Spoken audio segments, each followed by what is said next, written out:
ఎలా దిగజారిపోయింది, మహిళల మీద ఎలా అఘాయిత్యాలు అవుతున్నాయి, ఏ విధంగా మనుషులు చనిపోతున్నారు తోపులాట్లో పోలీసుల నిర్లక్ష్యం వల్ల. వీళ్ళకి కంట్రోల్ లేదనేది స్పష్టంగా అర్థమవుతుంది. సో ఇలాంటి వాళ్ళని హోంమంత్రిగా పెడితే ఇంకెంతమంది ప్రాణాలు తీస్తారో ఒకసారి మీరే ఆలోచించి యాక్షన్ తీసుకుంటే మంచిదని కూడా కోరుకుంటున్నాను. అండ్ మనకొక సనాతన యోధుడు తిరుపతిలో ఆయన డిక్లేర్ చేసుకున్నాడు, నేను సనాతన యోధుణ్ణి, హిందువుల పక్కన నిలబడుతున్నా, హిందువులకు ఏదైనా జరిగితే నేను ఊరుకోను అన్నాం. అదే తిరుపతిలో ఈరోజు 6 మందిని మీ కూటమి ప్రభుత్వం చంపేసింది. దీనికి మీరు ఏం ప్రాయశ్చిత్తం చేస్తారు? చంద్రబాబు నాయుడుతో రాజీనామా చేయిస్తారా?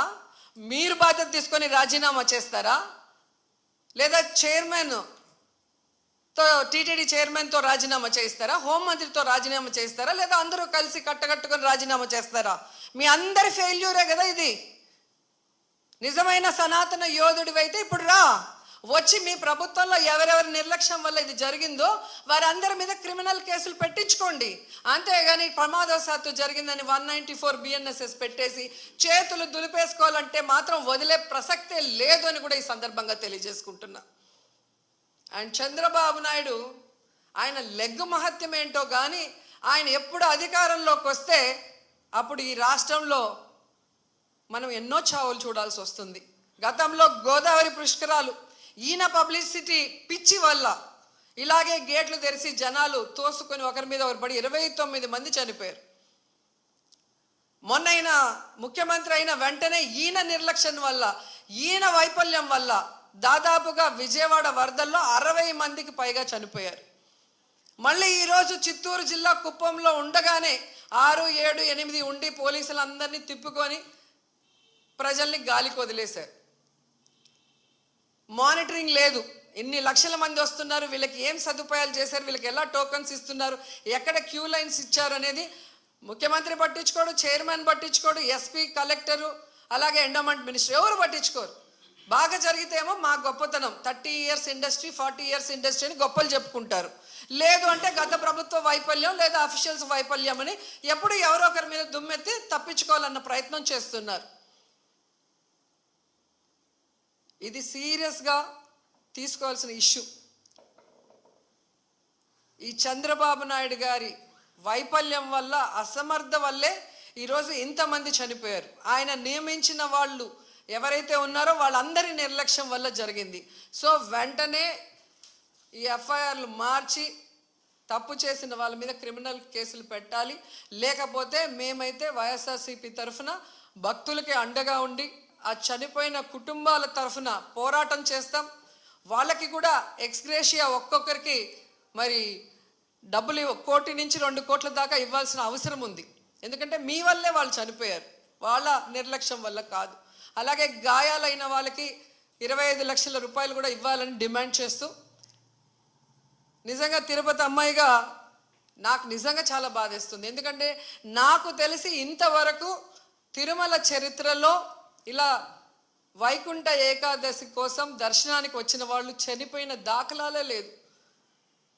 అలాంటిది ఈరోజు 6 మంది దాకా చనిపోయారు అంటుంటే ఆ కుటుంబాలు టీవీల్లో చూస్తుంటే వాళ్ళు ఏడుస్తుంటే మనసు ద్రవించిపోతుంది. కానీ ఈ కూటమి ప్రభుత్వానికి ఏ ఎమోషన్ లేదు, ఏ బాధ లేదు. ఎలా తప్పించుకుందామా, ఎవరి మీద తోసేద్దామా అన్న ప్రయత్నమే వీళ్ళు చేస్తున్నారు. సో ఖచ్చితంగా మోడీ గారిని డిమాండ్ చేస్తున్నాం, మీరు దీని మీద సీరియస్గా ఎంక్వైరీ చేయించాలి. తప్పు చేసిన వాళ్ళ మీద క్రిమినల్ కేసులు పెట్టి వీళ్ళని లోపల పెట్టాలి. అలాగే హైందవ శంకరావం చేసిన ఈ మఠాధిపతులందరికీ చేతులెత్తి నమస్కరిస్తున్నా, ఇప్పుడు బయటికి రండి. బయటకు వచ్చి ఈ హైందవ ధర్మాన్ని నమ్ముకున్న భక్తుల్ని కాపాడుకోవాల్సిన బాధ్యత మన మీద ఉంది.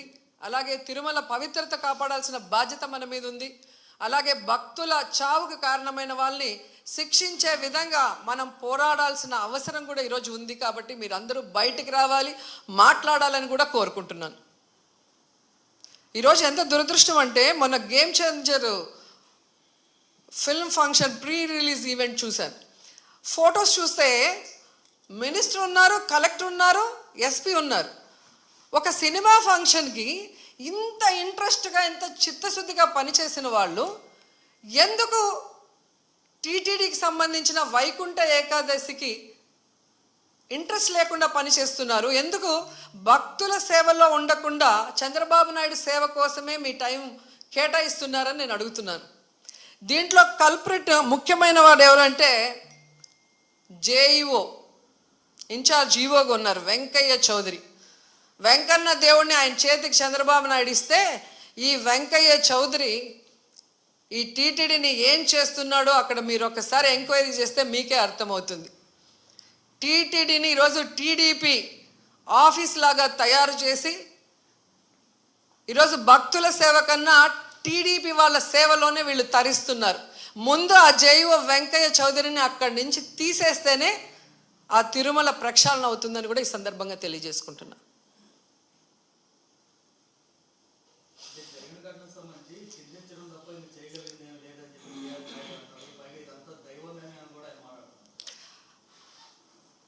దేవుడి మీద భక్తి లేని వాడికి ఆ పోస్టు చేసే విలువ లేని వ్యక్తికి అలాంటి పెద్ద పోస్ట్ ఇస్తే ఇలాగే ఉంటుంది. ఆయన ప్రెస్ మీట్లు పెట్టి రాజకీయం మాట్లాడతాడు, జగన్ గారిని తిడతాడు. కానీ ఒక టీటీడీ చైర్మన్గా తన బాధ్యత ఏంటి, వైకుంఠ ఏకాదశికి ఎలాంటి ఏర్పాట్లు చేయాలి,